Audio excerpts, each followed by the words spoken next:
Good afternoon everyone and welcome back. I'm up at the calf shed. I've just sorted a pen of calves out. There's some bull calves here. Matt's coming over soon. He's picking these up. I think he's going to use them for service bulls or clean up bulls, but I'll have to ask him and see what he is doing with them. We actually had another big day on the calving front. Had another couple of heifers plus 8 cows, so 10 in total, which is pretty good. Oh, actually no, it's 11.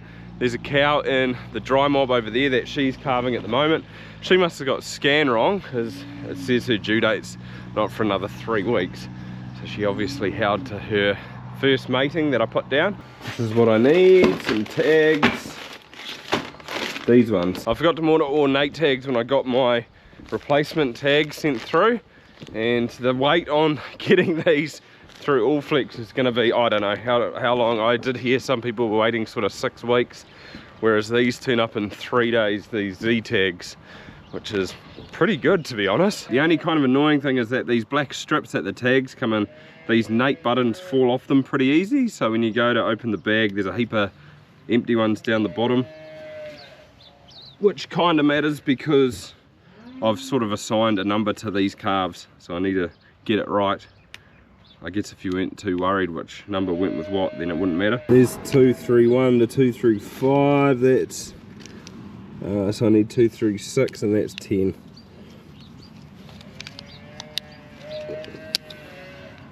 Matt said he's running a little bit late, so I've come and checked on this girl here, which was from the dry mob.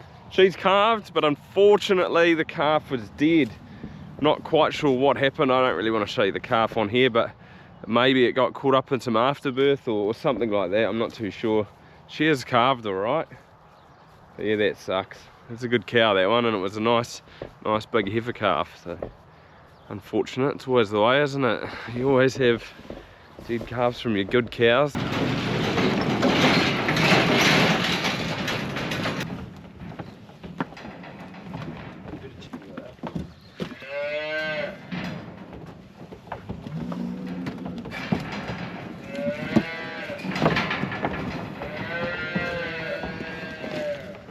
Awesome, off to their new homes.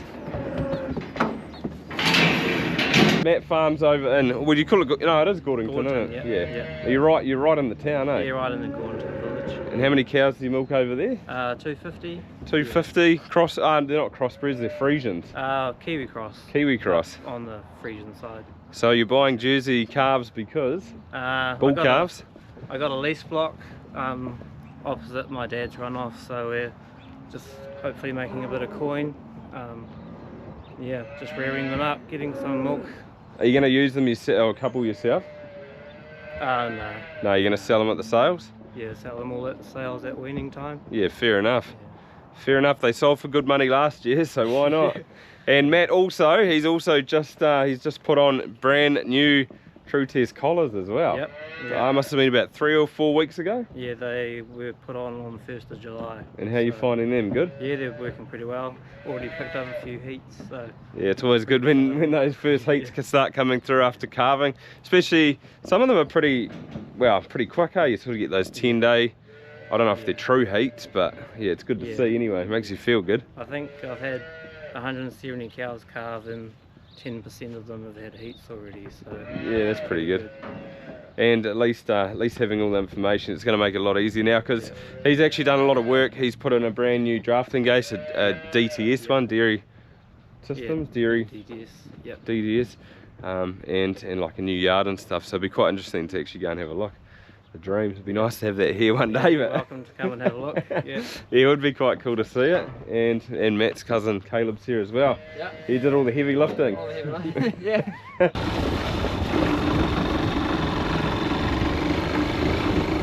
He should do quite well with them. They're nice and big calves. Hopefully the price stays good as well. For me too. I'm keeping a couple as well. Just finding a paddock for my cows tonight. We are having a bit of a draft this afternoon. Milking cows are over there in that last break on top of the hill. So we need to get them in, and I'm going to take all the sort of older cows. I think there's about 100 and might be about 110 of them. I think this is the paddock with the most grass in it, so they're coming here I'll get three nights out of here, then I'll try and graze that annual off while it's fine too. Dad's bringing the milking cows back now. I can just see them coming past the hay shed over there. They're not too far away. Hopefully they come in all right. They're not used to coming in the afternoon. When I was coming up, I noticed there's a car down in paddock number 3 down in the bottom there, and I could see a guy in a pair of waders in the drain, walking up the drain. So I went down and had a word to him. I was a little bit annoyed. I didn't really act like I was, but he was in there getting watercress, and it's not the fact that he's getting it. Like, I'm more than happy for that to happen, but I just said to him, I need to know when you're coming out. Like, if I have stock going in there or around there or something, you know, I'd say come back another day, or today's not the right day. I did say to him, I'm more than happy to come and get it, just you need to ask. And he was quite understanding, so hopefully they ask next time.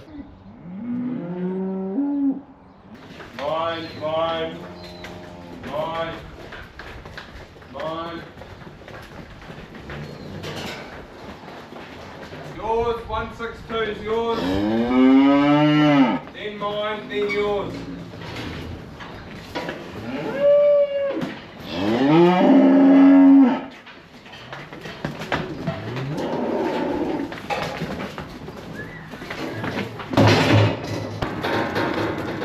Everything's drafted. I think there's roughly about 85 cows in this young herd here, and the rest are in the other one.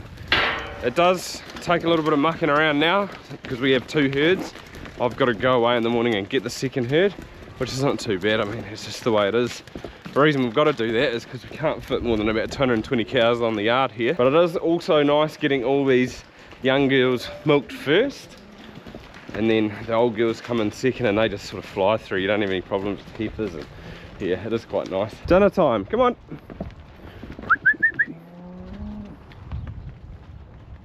Oh, she's actually an older cow there, number 60. She's not walking quite right on one foot. I think it must have been from a calving. It actually doesn't look too bad now. She's walking pretty good.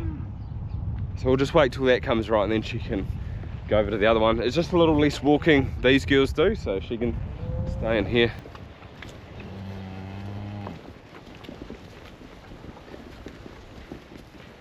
Shout.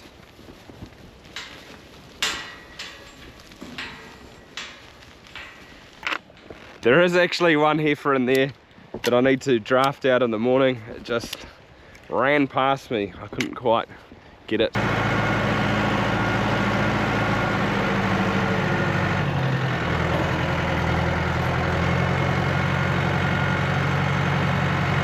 It's the next day now, and now that I have sorted out these herds, I'm going to start feeding a bit of maize out.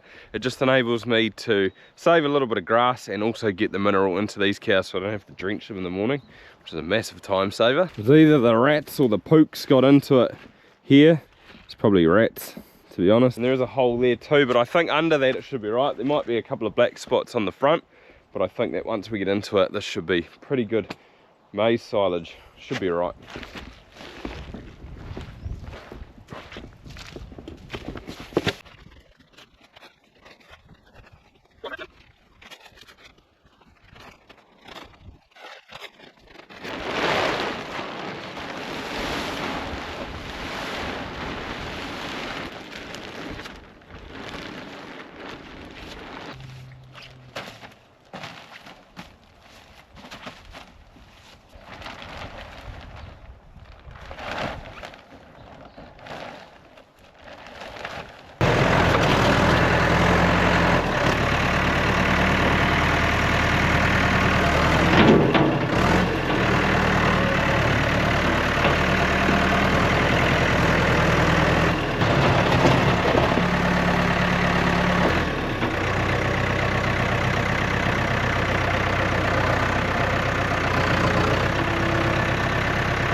It's actually not too bad. I know it looks pretty terrible when you see all that black moldy stuff there, but it's really only sort of like probably 3 or 4 inches at the top there, and once you get underneath it, like you've seen me scrape it back before, you do get a bit of wastage through it, but from here on out it should be pretty good. Maybe the top might not be, but this is just beautiful silage under here. Look at this. This is lovely and fermented, and the cows are going to love it. Smells so sweet too. So I'm happy. It's Yeah, there's a little bit of feed here. There's probably a couple months worth of feed here, whereas normally I'd have to get into the other one.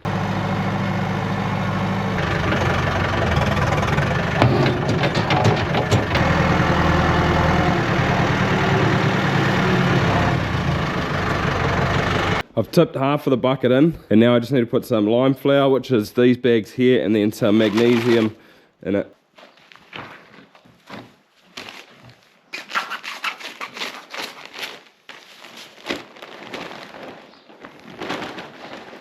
Usually I also put some trace minerals in there as well, but I haven't got any on me, so I'll have to grab some from town tomorrow.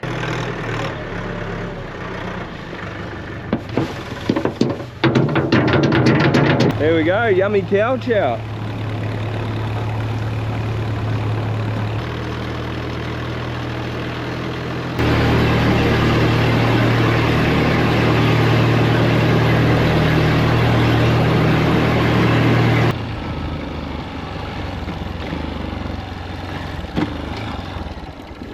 Go on, gillies, come on.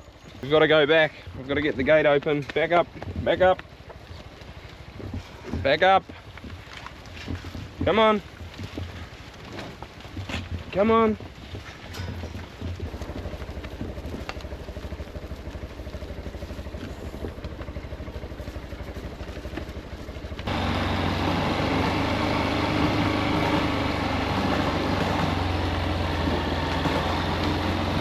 There's a few that are sort of standing over the back there.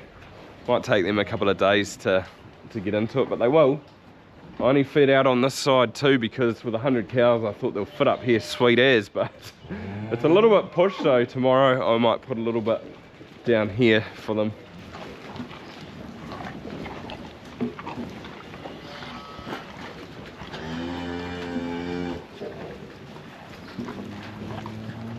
Good for putting weight on them too. I need to order some PK. I've got 12 tons contract for this month. I've given them 3 kilos today, and then once I get PK I'll probably give them 2, which should be 5, which is about a quarter of their daily requirement. Also just got our last pickup come through, and it was the one which I didn't seal the door properly, and the cell count is up to 340,000, which is pretty uncommon for us. Like last year I don't think I got over 250 at all. And for most of the season I was under 200, except for maybe 2 or 3 times. So that is fairly high. There must be a cow in here that's got mastitis somewhere. So I'll have to have a little look in the morning and hopefully pick her up. But oh, wow. With it sitting that high, there might be a couple, although as we milk more, it will come down because it gets diluted. But that'll pretty much wrap this video up for today, guys. Hopefully you enjoyed it. And apart from that, see you next time.